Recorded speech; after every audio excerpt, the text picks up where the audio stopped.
Hello, health champions. Today, we're going to talk about the early warning signs that may appear before a heart attack. One of the most common, and often overlooked, is unusual fatigue. This isn't just normal tiredness from a busy day or poor sleep. It's a persistent sense of exhaustion that has no clear cause. What's happening inside your body? If your heart isn't functioning efficiently, it may struggle to deliver enough blood, and with it, the oxygen and nutrients, to the rest of your body.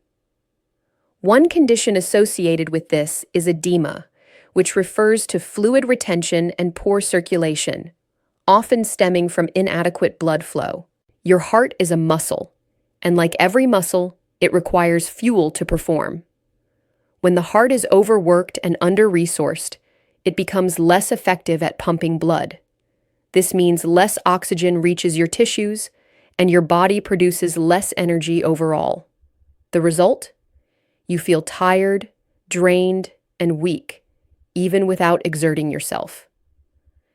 This kind of fatigue can be an early clue that your cardiovascular system is under strain and should never be ignored. But this fatigue is different than just sleepiness. It's more of a physical fatigue where you're just tired, especially with exertion. But in severe cases and later stages, you could also have this fatigue at rest. So at first, it would be that you're tired when you try to do something, but it's not the same thing as being sleepy. Also, this is general and persistent, so it's not just like one body part now and then. It's pretty much all the time, and it affects the whole body. Another thing that can happen is mild angina, which is chest pain, chest pressure, or chest discomfort. If you have edema, if there's not oxygen and resources delivered to the heart and it's struggling, then you can also get this discomfort and this pressure. And of course, both of these are now problems that can progress to a heart attack. These first few symptoms I'm marking in yellow because they are mild, and that means that they would probably happen a lot longer before a heart attack. That's key that we need to understand because a lot of times we hear people say something like, he was healthy as a horse, he was doing just fine, and then he had a heart attack. And that's not true. He wasn't fine. If you have a heart attack, you were not healthy the day before the heart attack because that's a disease process that takes decades. And some of these signs are going to show up years and years before, whereas some of the more severe ones could be happening maybe just a week before. Sign number 3 is shortness of breath. So again, we have a lack of blood to the body, and if the body doesn't get oxygen, now it's going to be looking for more oxygen. So of course, you're going to be trying to breathe faster, but you're going to feel like you can't catch a breath. But there's one more thing that happens. If the heart is struggling, if it's not pumping and circulating that blood properly, now there's going to be a backlog. And that backlog is going to create an increase in pressure to the lungs in the pulmonary veins. The blood vessels that take the blood from the heart to the lungs. And if that is backing up, now there's going to be increased pressure in this vein, and we're going to have fluid seeping out. It's going to leak out into the lungs, into the tissues there. And the lungs, of course, have the purpose of absorbing oxygen and releasing carbon dioxide. And we need these little compartments, the alveoli of the lungs, to be humid, to be moist, but not wet.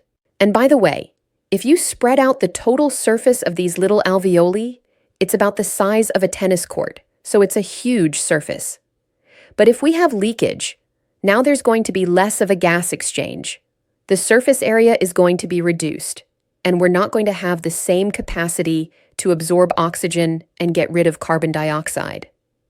And again, with these mild signs, they may only show up in the beginning during exertion, when you climb stairs, or when you do a workout, or something strenuous.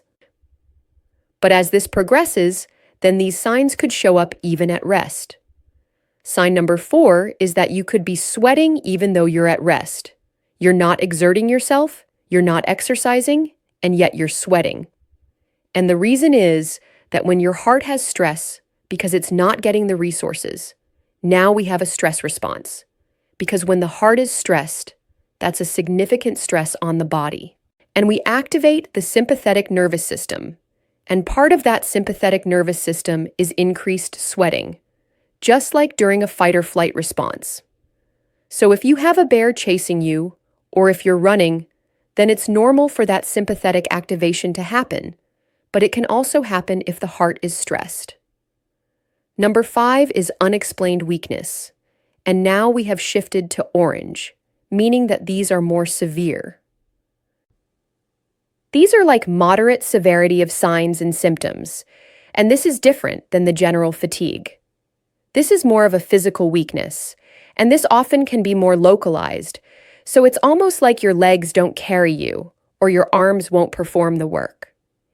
And it could also be a sudden onset, and if you get any of these signs more suddenly and more severely, then this could signal that a heart attack is on its way. Sign number 6 is nausea and vomiting. And why could that happen with heart stress? Well, it's due to the vagus nerve. Vagus means wanderer because that nerve is wandering all the way from the cranium. It's a cranial nerve, and it goes all the way down into your belly. And it is the parasympathetic outflow, meaning the opposite of the fight-flight. And that means it's the feed and breed or the parasympathetic nerve, so it slows things down. So the vagus nerve is the nerve supply that slows down the heart. The fight-flight speeds it up, and the vagus slows it down. But when it is slowing down, when we don't have a fight-flight response, that's also when we're trying to get resources to the gut to digest food. That's when we're getting the blood flow to the digestive tract. But if we have a lot of stress, extreme stress on the heart, for example, now we're firing off these nerves with very high signals, high frequencies, and there can be a little bit of an overflow on these nerves, so the signals get mixed up, and the heart signals and the gut signals aren't separated as clearly, so they start affecting each other.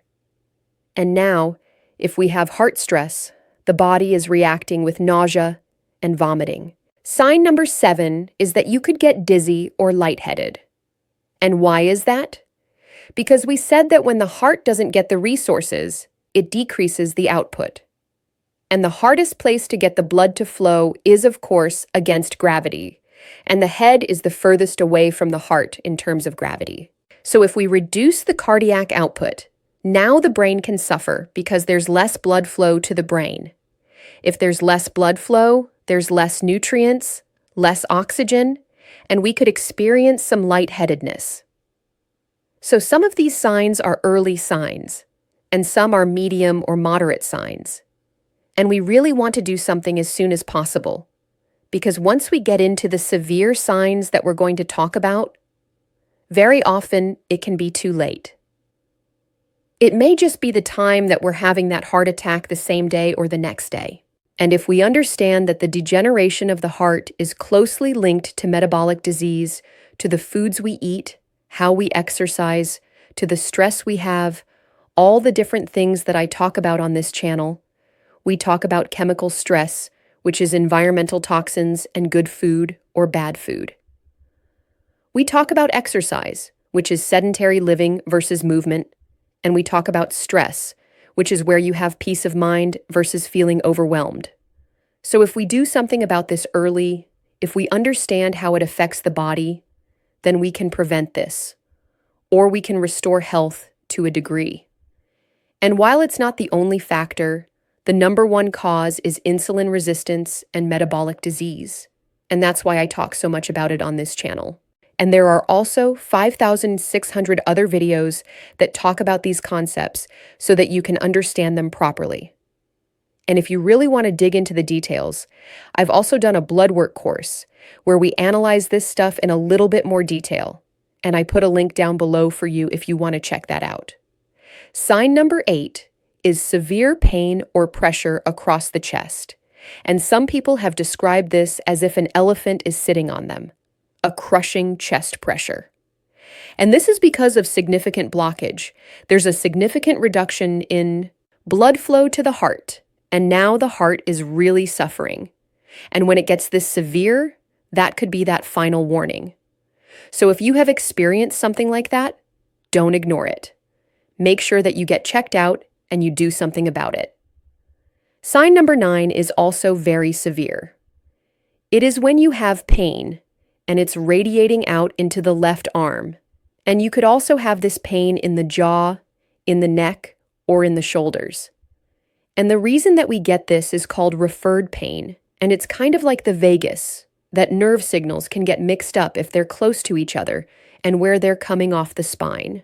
And if there is intense stimulation, such as during a heart crisis, the reason is that these body parts we talked about, they have shared sensory pathways with the heart. They all come off the spinal cord somewhere in the upper thoracic and the lower cervical area. And this represents significant heart stress. We are probably going to have some tissue damage because we're depriving the heart severely of blood flow and oxygen. And again, this is a very serious sign that you absolutely do not want to ignore. Sign number 10 is severe shortness of breath.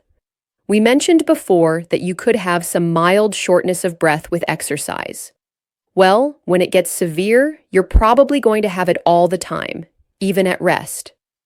And now we have two big problems compounding. We have this fluid buildup in the lungs that we talked about, but now it's getting more severe. So we have less gas exchange, less oxygen in the blood. But at the same time, we have a heart that is weaker and weaker. So we reduce that cardiac output, so it's pumping even less blood, and there is less oxygen in the blood that is being pumped.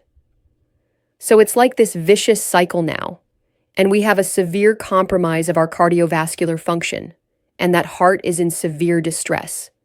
And if we haven't already, we really need to get some help right away. And the solution, of course, is to change your lifestyle on many different levels as soon as possible, as early as possible in this disease process. And I have hundreds of videos that talk about just how to do that.